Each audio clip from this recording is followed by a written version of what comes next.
ACI premier প্লাস্টিক্সের সৌজন্যে শুরুতেই শ্রীলঙ্কা বাংলাদেশ সিরিজের খবর।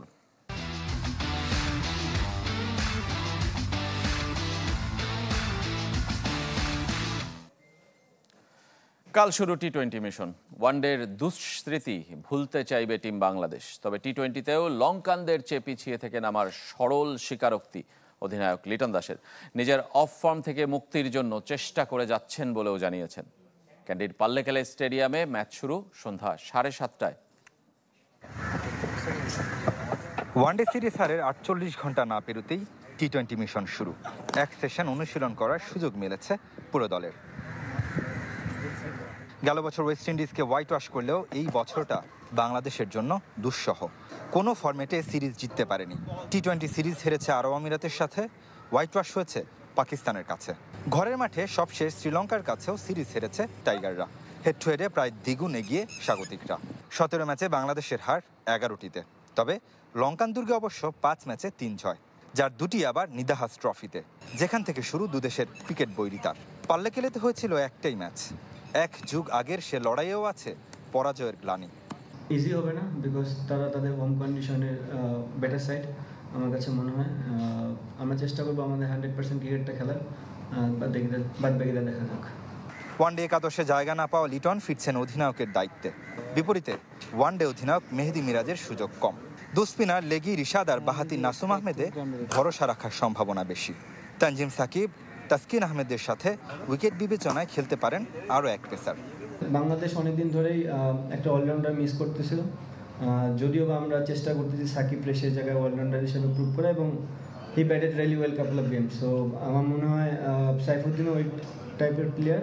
লঙ্কানদের শক্তি বোলিংয়ে, ব্যাটিংয়েও গভীরতা অনেক। তবে তাদের জন্য বিপদ হয়ে এসেছে ভানিন্দু হাসারাঙ্গার হ্যামস্ট্রিং ইনজুরি। ছিটকে গেছেন পুরো সিরিজ থেকেই। Big miss for us because he's our হাসারাঙ্গাকে মিস করব, তার অনুপস্থিতি দলের জন্য ক্ষতি। শ্রীলঙ্কা ফেভারিট এমনটা বলবো না, প্রতিদ্বন্দ্বিতাপূর্ণ সিরিজ হবে। Tremendous play and he has proved a lot about his talent. পাল্লেকেলেতে প্রথম ইনিংসের গড় রানই বেশি, তাই টস জিতলে ব্যাটিংয়ে নামার সম্ভাবনা প্রবল।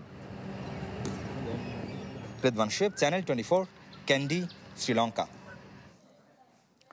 বাংলাদেশের পাইপলাইন শক্তিশালী নয়, আন্তর্জাতিক মানের ক্রিকেটারের ঘাটতির কথা স্বীকার করেছেন প্রধান নির্বাচক গাজী আশরাফ হোসেন। অফ ফর্মের লিটনের উপর ভরসা রাখার দায় নিয়েছেন। এশিয়া কাপ, বিশ্বকাপকে সামনে রেখে নতুন ক্রিকেটারদের পরখ করার ইচ্ছা নেই নির্বাচক প্যানেলের। যে কোনো ফরম্যাটে টানা ব্যর্থতায় বারবার উঠে আসছে ব্যাটারদের নাম। শ্রীলঙ্কার বিপক্ষে ওয়ানডে সিরিজেও ব্যতিক্রম নয়। সবাই যখন একসঙ্গে অফ ফর্মে, তখন নিরুপায় নির্বাচকরা। খেলাটাকে ডিপে নিয়ে যাওয়ার যে ব্যাটিংগুলো আমরা এই সিরিজে লক্ষ্য করেছি, যেটা শ্রীলঙ্কাররা করতে পেরেছিল, স্পেশালি আসালাঙ্কা অ্যান্ড মেন্ডিস, তো সেই একটা জায়গায় আমাদেরকে ব্যাটারদেরকে তারা ছাড়িয়ে গেছে। টি-20 অধিনায়ক লিটন দাসের বাজে পারফরমেন্স নিয়ে উঠেছে প্রশ্ন। ওয়ানডেতে শেষ 8 ম্যাচে 4 ডাক আর সাকুল্যে 13 রান লিটনের। তারপরও খেলানো হয়েছে 4 নম্বরে। এক্ষেত্রেও অসহায় প্রধান নির্বাচক। 4-5 লিটন দাস খুব কম ম্যাচে ব্যাটিং করেছে, সেটা স্ট্যাটের উপর বেস করলে তো সবসময় হয় না, কিছু সময় হয়তো সিলেক্টরদের কনফিডেন্সের একটা ইস্যু থাকে। ভরসা না রেখেই বা উপায় কি? খারাপ পারফরমেন্সে দল থেকে বাদ পড়লেও ফিরেছেন আরেকজনের অফ ফর্মেই। এই মুহূর্তে যদি বলেন আমাদের হাতে ইন্টারন্যাশনালি কম্পিট করার মতো খেলোয়াড় তো সেখানে তো স্বল্পতা কিছুটা আছে। আমাদের এই টিমের খেলা কিছুটা বেড়েছে, হয়তো 30 জন খেলোয়াড়কে ঘিরে আবর্তিত হচ্ছে এই মুহূর্তে। শ্রীলঙ্কা সিরিজ শেষে বাংলাদেশ আসবে পাকিস্তান, ওয়েস্ট ইন্ডিজ। টি-20 ব্যস্ত সূচিতে সেপ্টেম্বরে এশিয়া কাপ আর পরের বছর ফেব্রুয়ারিতে বিশ্বকাপ। তাই পরীক্ষা নিরীক্ষা করতে চান না গাজী আশরাফ। হয়তো অঙ্কন আছে, নুল হাসান সোহান আছে ওদিকে, এরকম আরও কিছু অন্য ফর্মেটের জন্য হয়তো আমির হাসানকে গ্রো করার চেষ্টা করা হচ্ছে। এইভাবেই আমার মনে হয় এরপরে তো বড় আসর আমাদের দুটো, Asia cup and world cup, টি-20। তো আমার মনে হয় যে কিছু কিছু খেলোয়াড়কে সুযোগ দেওয়া হবে।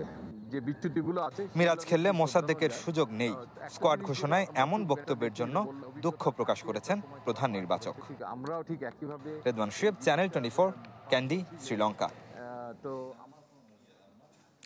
দর্শক, ত্রয়োদশ জাতীয় সংসদ নির্বাচনের অগ্রগতি নিয়ে রাজধানীর ফরেন সার্ভিস একাডেমিতে সংবাদ সম্মেলন চলছে। সরাসরি চলে যাচ্ছি সেখানে। সেক্রেটারি, সিনিয়র সেক্রেটারি নাসিমুল গুনি ছিলেন, আনসারের মহাপরিচালক ছিলেন। আজকের মিটিংয়ের মূল ইস্যু ছিল যে স্বরাষ্ট্র মন্ত্রণালয় বিষয়ে যে প্রস্তুতি সামনে, আমাদের জানেন যে নির্বাচন হবে, নির্বাচনের আমরা দুইটা সম্ভাব্য টাইম জানিয়েছি। একটা হচ্ছে যে স্যার জাতির উদ্দেশ্যে ভোটে জানিয়েছিলেন যে এপ্রিলের প্রথমার্ধে ইলেকশন হবে। পরবর্তীতে আমরা আরও জানিয়েছি যে যদি প্রস্তুতি সম্পূর্ণ হয়, সংস্কার হয়ে যায়, তাহলে সেটা রোজার আগেই ইলেকশন হতে পারে ফেব্রুয়ারিতে। তো এই বিষয়ে নির্বাচনের প্রস্তুতির বিষয়ে আসলে আজকে পুরো প্রায় 2 ঘন্টার মিটিংয়ে রিভিউ করা হচ্ছে এবং আজকে অনেকগুলো ইম্পর্টেন্ট নির্দেশনা দিয়েছেন চিফ অ্যাডভাইজার। প্রথম নির্দেশনা ছিল যে আইন শৃঙ্খলা বিষয়ক যত প্রস্তুতি নির্বাচনকে ঘিরে, সব প্রস্তুতি উনি নিতে বলেছেন বাই ডিসেম্বর। এই ডিসেম্বরের মধ্যে সমস্ত প্রস্তুতি শেষ করতে বলেছেন বাই ডিসেম্বর।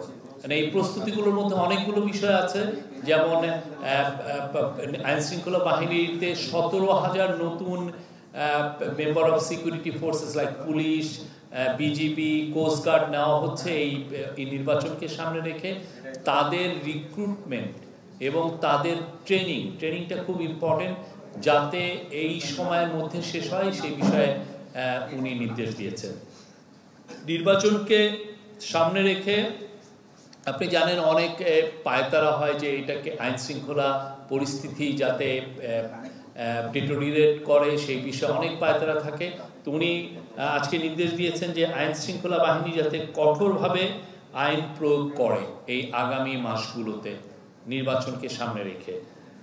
আর উনি মিটিংয়ে জানানো হয়েছে যে 8 লক্ষর মতো আইন শৃঙ্খলা বাহিনীর মেম্বাররা ইলেকশন ডিউটিতে থাকবেন। উনি নির্দেশ দিয়েছেন যে এই পুরো 8 লক্ষই যাতে এই ইলেকশনটা কিভাবে হবে আর শান্তিপূর্ণভাবে ইলেকশনটা যাতে হয় সেটার প্রশিক্ষণ তাদেরকে ইনশিওর করার কথা বলেছে, যে তাদেরকে প্রশিক্ষণ করতে হবে এবং এই কাজটা করতে হবে ডিসেম্বরের মধ্যে। আর উনি নির্দেশ দিয়েছেন 18 থেকে 33। আপনি জানেন যে এবার অনেকে নতুন ভোট দিবেন। শেখ হাসিনার 3টা ইলেকশনে, যেটা 2014, 2018 এবং 2024-এ আপনি জানেন আমাদের বিশাল আসলে ইলেকশনগুলো তো রিগড হয়েছিল। এই বিশাল আমাদের ইয়াং ছেলেমেয়েরা কেউ ভোট দিতে পারেননি। তো উনি নির্দেশ দিয়েছেন যে উনি মিটিংয়ে বলেছেন যে যাতে 18 থেকে 33 বছর বয়সীদের যাতে পৃথক একটা ভোটার তালিকা করা যায় সেটা একটু খতিয়ে দেখার জন্য বলেছেন এবং তাদের জন্য যাতে আলাদা ভোটিং বুথ রাখা হয় নির্বাচনী কেন্দ্রগুলোকে, সেটার জন্য উনি দেখেছেন। এটা অবশ্যই লজিস্টিক্যাল একটা বিষয়, সেটা যাতে তারা খতিয়ে দেখেন এটা কিভাবে ইনশিওর করা যায়। এটা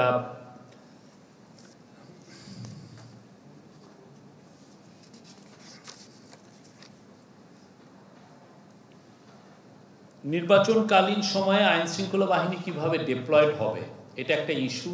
কোথায় কোথায় ডিপ্লয়েড হবে আপনারা জানেন, যে বর্ডার এরিয়াতে কিভাবে ডিপ্লয়মেন্ট হবে, দেশের বিভিন্ন জায়গায় ডিপ্লয়মেন্ট এবং ঝুঁকিপূর্ণ কেন্দ্রে কিভাবে ডিপ্লয়মেন্ট হবে, কতজন আনসার থাকবেন, কতজন পুলিশের সদস্য থাকবেন, বিজিবি বা সেনাবাহিনী কিভাবে থাকবেন, স্ট্রাইক ফোর্স হিসাবে কিভাবে থাকবেন, সেগুলো নিয়ে আজকের মিটিংয়ে বিস্তারিত আলোচনা হয়। এবং ওইখানে বলা হয় যে 8 লক্ষর মধ্যে 5,70,000 হচ্ছে হলো আনসার এবং 1,41,000 হচ্ছেন পুলিশের সদস্য। উনি পুলিশকে বাংলাদেশের 47,000 পুলিশ, মিটিংয়ে বলা হয়েছে যে 47,000-এর মতো ভোটিং কেন্দ্র থাকবে এবং তারা দেখেছেন, অ্যাসেসমেন্ট করে দেখেছেন যে 16,000-এর মতো ভোট কেন্দ্র হচ্ছে ঝুঁকিপূর্ণ হতে পারে। তো এই ঝুঁকিপূর্ণ কেন্দ্রে কিভাবে শান্তিপূর্ণভাবে ইলেকশন ভোটটা কন্ডাক্ট করা যায় সেই জন্য উনি নির্দেশ দিয়েছেন এবং সেটা নিয়ে আজকে অনেক বিস্তারিত আলোচনা হয়েছে। তার মধ্যে যেগুলো মেজার চিন্তা ভাবনা করা হচ্ছে নেওয়ার জন্য, এবং সেটা হচ্ছে যে পুলিশের বডি ক্যাম রাখার জন্য এবং প্রত্যেকটা কেন্দ্র যাতে সিসিটিভির আওতায় আসে সেটা একটা নির্দেশনা দেওয়া হয়েছে। এবং এই সিসিটিভিগুলো যাতে মনিটরিংটাও ঠিক মতো হয়, মানে আমি সিসিটিভি লাগালাম কিন্তু দেখা যাচ্ছে মনিটরিং হচ্ছে না, সে বিষয়ে প্রশিক্ষণ নিতে বলেছেন এবং খুব এটা নিয়ে কাজগুলো করতে বলেছেন।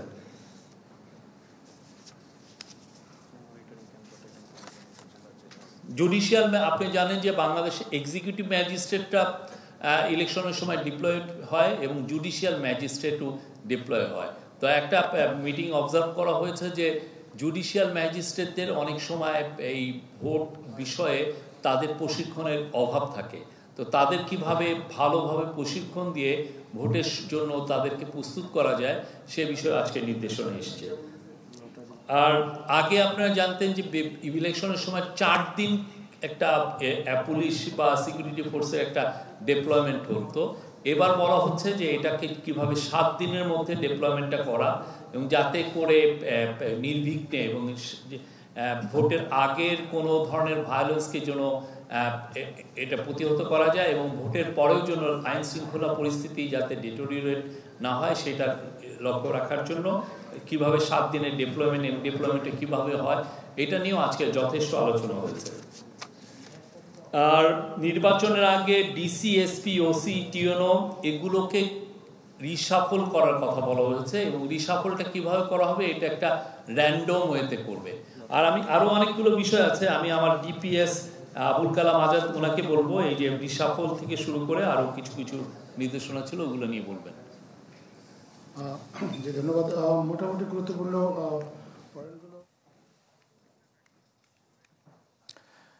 জাতীয় সংসদ নির্বাচনে নিরাপত্তা পরিস্থিতি নিয়ে ফরেন সার্ভিস একাডেমিতে কথা বলছিলেন প্রধান উপদেষ্টার প্রেস সচিব শফিকুল আলম।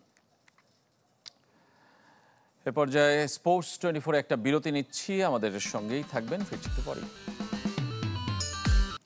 স্বাভাবিক ক্রিকেট খেলতে পারছে না বাংলাদেশ, ভর করেছে অতিরিক্ত চাপ, ক্রিকেটারদের শরীরী ভাষাও নেতিবাচক মনে করেন সাবেক অধিনায়ক আকরাম খান। আরেক সাবেক অধিনায়ক খালেদ মাসুদ পাইলট ক্রিকেটারদের মানসিকতায় সমস্যা দেখছেন। মোহাম্মদ সালাউদ্দিনের মতো কোচ থাকার পরও ব্যাটারদের পারফরমেন্স প্রশ্নবিদ্ধ। ফুটবলে আছে হামজা চৌধুরী, ঋতুপর্ণা চাকমা, ক্রিকেটে কে? সাকিব তামিমদের পর নতুন সুপারস্টার উঠে আসছে না, যার প্রভাব পড়ছে মাঠের খেলায়, ব্র্যান্ড ভ্যালুতে। অবস্থা এমন যে পাকিস্তান সিরিজ দেখাতে আগ্রহী নয় কোনো টেলিভিশন। মানুষরা কিন্তু খেলা দেখে যাকে পছন্দ করে ওর খেলা দেখে, এবং সে যদি পারফর্ম না করে তাহলে নিরাশ হয়ে যায়। আপনার consistency is very important for a icon player. ছিল আসলে 4-5 বছর আগে যখন মানুষ ভালো খেলছিল তখন 10টা মানুষের মধ্যে হয়তো 8টা মানুষ ক্রিকেট খেলা দেখতো। এখন 10টা মানুষের মধ্যে একটা মানুষ হয়তো দেখে, আবার অনেকে 2-3 জন শুধু সুইচ করে। এক সময়ের পছন্দের ফরম্যাট ওয়ানডেতেও এখন ভরাডুবি। প্রতিপক্ষ আরব আমিরাত হোক আর শ্রীলঙ্কা, পারফরমেন্সের একই হাল। ক্রিকেটারদের মানসিকভাবে ফিট দেখছেন না আকরাম খান। দলে অজানা চাপ ভর করেছে বলেও শঙ্কা সাবেক অধিনায়কের। দূর থেকে খেলা দেখে যেটা আমার কাছে মনে হচ্ছে যে প্লেয়াররা আপনার অতিরিক্ত প্রেশারে থাকে। কিসের জন্য প্রেশারে থাকে এটা আমি জানি না, বাট আপনি যদি বেশি প্রেশারে থাকেন তো আপনি তো আপনার নর্মাল ক্রিকেট খেলতে পারবেন না। মোহাম্মদ সালাউদ্দিনের ভূমিকা নিয়েও প্রশ্ন উঠছে। ব্যাটিংয়ে উন্নতি আনতে পারেননি আলোচিত কোচ, ক্রিকেটারদের আচরণ, শরীরী ভাষাও নেতিবাচক মানসিকতার প্রমাণ দিচ্ছে। নর্মাল ক্রিকেটই খেলতে পারছে না, যে আপনার বেসিক যে জিনিসটা আছে, ব্যাটসম্যানরা খেলবে 50 ওভার, সেখানে আমাদের ব্যাটসম্যানরা আপনার শেষে 10 ওভার বলাররা গিয়ে ব্যাটিং করছে। বিভিন্ন কোচ, বিভিন্ন প্লেয়ারের অনেক সোশ্যাল মিডিয়া আছে, হয়তো কোয়ালিটি হয়তো 20, তার 40 মানুষকে বুঝিয়ে দিচ্ছে। তো আমার কাছে মনে হয় এই জায়গা থেকে বেরিয়ে আসতে হবে, গার্ডস তৈরি করতে হবে, যে আর রাইট পিপুল কে তাকে আমার নেওয়া দরকার। এত কিছুর পরও আশাহত না হয়ে আমিনুল ইসলাম বুলবুলের উপর ভরসা রাখছেন সাবেক অধিনায়করা। ইকরাম হুসাইন, চ্যানেল 24, ঢাকা। ফুটবলের খবর জানাবো। শুক্রবার ঢাকায় শুরু হচ্ছে নারীদের সাফ অনূর্ধ্ব 20 চ্যাম্পিয়নশিপ। ঘরের মাঠে শিরোপা ধরে রাখতে চান অধিনায়ক আফিদা খন্দকার। তবে হেড কোচ পিটার বাটলারের নজর নতুন ফুটবলারদের ওপর। বয়স থাকলেও এই টুর্নামেন্টে জাতীয় দলের ফুটবলারদের খেলানোর পক্ষে নন ইংলিশ কোচ। নির্ধারিত সময়ের পর পেনাল্টি শুট আউট, দুদলের 22 জনের সবাই গোল করায় রেফারি খেলা শেষ করে দেন। নানা নাটকীয়তার পর যৌথভাবে চ্যাম্পিয়ন ঘোষণা করা হয় বাংলাদেশ ও ভারতকে। বছর ঘুরে আবারও কড়া নাড়ছে নারীদের অনূর্ধ্ব 20 সাফ। এবার অংশ নিচ্ছে না ভারত, বদলে গেছে ফরম্যাট। 4 দেশ নিয়ে রাউন্ড রবিন পদ্ধতিতে শুক্রবার মাঠে গড়াবে ষষ্ঠ আসর।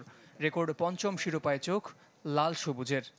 এশিয়ান কাপ কোয়ালিফাই করার পরে খুব বেশি সময় পাইনি আমরা এই টিমের সাথে প্র্যাকটিস করার। যে কয়দিন প্র্যাকটিস করেছি কোচ আমাদেরকে যেভাবে বলেছে সেভাবে করার চেষ্টা করেছি। আমরা চেষ্টা করব ম্যাচ বাই ম্যাচ উইন করার, যেহেতু যাদের পয়েন্ট বেশি থাকবে তারাই জিতবে। আমরা চাইবো আমাদের পয়েন্ট যেন হাইস্ট থাকে, আমরা যেন সেই চেষ্টা করব।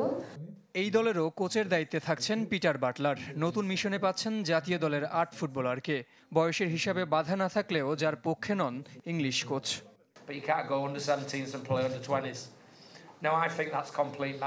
জাতীয় দল থেকে এসে অনূর্ধ্ব 17 কিংবা 20 টুর্নামেন্টে খেলা আমার কাছে পাগলামি মনে হয়। এফসি সাফের বাইরে এমনটা আপনি কোথাও দেখবেন না, কেননা এসব টুর্নামেন্ট মূলত নতুন ফুটবলার বের করে আনার মঞ্চ। ভারত না থাকায় শিরোপার দৌড়ে ফেভারিট স্বাগতিক বাংলাদেশ। তবে র্যাঙ্কিং বিবেচনায় বাটলারের সমীহ পাচ্ছে নেপাল। বাকি 3 দলের ব্যাপারে আমার ধারণা নেই, তবে নেপাল অন্যদের চেয়ে কিছুটা হলেও এগিয়ে। সবাই ট্রফি জিততে চাইলেও আগামী সাফের জন্য নতুন কিছু ফুটবলার খুঁজে বের করতে পারাই হবে আমাদের প্রাপ্তি। বসুন্ধরা কিংস এরেনায় হবে আসরের 12 ম্যাচ। জহির সাগর, চ্যানেল 24, ঢাকা।